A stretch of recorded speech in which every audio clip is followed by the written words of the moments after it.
Welcome to another 3 Steps to Sketch. Today we're going to look at a method that we can use to graph basic cotangent graphs. So these are our unshifted cotangent graphs. And they'll be in the form y equals a cotangent bx. A couple of notes before we start detailing this method. First, it's important to know that cotangent is the reciprocal of tangent. So if you aren't familiar with how to graph tangent, be sure to go check out those videos. I'll put some links below. It's important to know at least what tangent looks like so that you are prepared to graph cotangent. It's reciprocal. The second note is that this method is going to be for our basic or unshifted cotangent graphs, like I mentioned. And if you do have a shift, whether it's a horizontal or phase shift or a vertical shift, you'll have to do a little bit of adjusting to this method, which I'll cover in a later video. All right, so here is our method for graphing cotangent graphs. This is 3 steps to sketch. In the first step, we're going to find the essential information, so we'll do all our analysis in this step. In step 2, we'll plot our base pattern for cotangent graphs. And in step 3, we'll sketch the actual graph and then repeat for as many cycles as necessary. So let's dive into each of these steps in more detail. So step 1, we're going to find our essential information. Here's what that looks like. First, we'll want to identify A and B from that original format of our equation. We'll want to calculate the period. So to do this for cotangent, you're going to take pi and you'll divide by B. That's the same way you calculate the period for tangent. Remember, they're reciprocals. You'll also want to decide on your scale labels. So this is how you'll label all your tick marks for your axes. So for the horizontal scale, you'll take the period and divide by 4, and that's the value that you'll use to label tick marks for the horizontal axis. And usually 1 works really well for the vertical axis labels. All right, the last thing I like to do in the essential info gathering is to find the asymptotes equation. And this just helps. As you finish your graph, you can look back and double check that your graph is consistent with this equation. So for cotangent asymptotes, we're going to use the format x equals 0 plus pi over bk. So just a quick note here, if you remember that tangent graph, we started the tangent graph with a 0 on the origin, an x-intercept on the origin. And we know that cotangent is the reciprocal of that graph.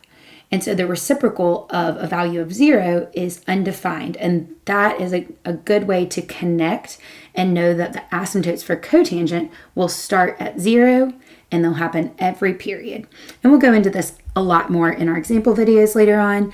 And I'll also post some videos on just finding the asymptotes of cotangent if you're looking to do that quickly. One last note, that k, if you aren't familiar with it, is representing an integer.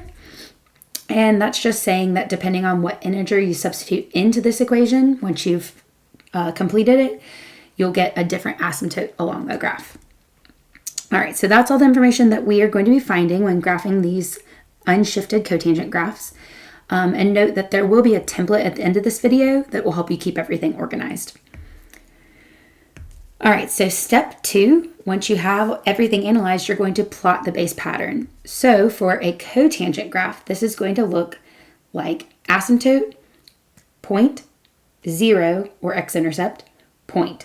And those 2 points are curve setting points. If you're familiar with the tangent graph, you're familiar with those, but we will look and show a quick general example of what those points look like and how to find them. And we will go into detail of that here too. So we said that first asymptote starts at the origin. So that's the asymptote x equals 0. It's on the y-axis.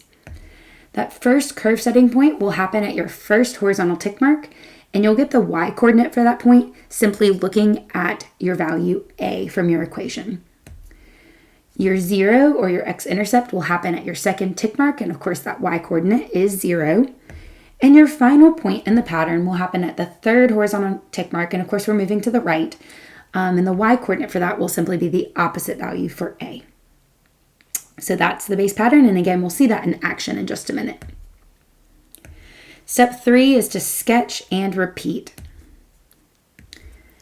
So without working a full example, again, I'll post some links to videos where we work through actual examples, specific examples. But in general, that pattern from the previous step will start here with an asymptote at x equals 0. Let's just say here's a and here's negative a in terms of the y coordinates. Your first curve setting point will happen here at the first horizontal tick mark. Here's the second horizontal tick mark. That'll be your 0 or your x-intercept. And your final curve setting point will happen at that third horizontal tick mark with a y-coordinate of negative a. And of course, you'd repeat that pattern, but a cotangent graph is going to look about like this. So compare that to what you know for a tangent graph. Just look at, for example, y equals cotangent x versus y equals tangent x. And you'll see that these points are in fact reciprocals of each other. These are reciprocal graphs, which is pretty neat. And of course, just repeat this pattern over and over again for as many cycles of the graph as you need. So here's the template I like to use. This is the template I mentioned earlier, and it just gathers everything into a really usable format. So you have the 3 steps outlined really nicely, and you have all of the information arranged in that first step, especially that's your analysis and information gathering step. And so I just really like to use this to keep all my pieces organized. And this really ensures that you have a thorough and correct graph. All right, so this is our template. This is our 3 steps to sketch method for graphing unshifted cotangent graphs. Be sure to check this method out in action. Check out some of the worked examples, and you'll be on your way to creating really nice cotangent graphs. Thanks for watching.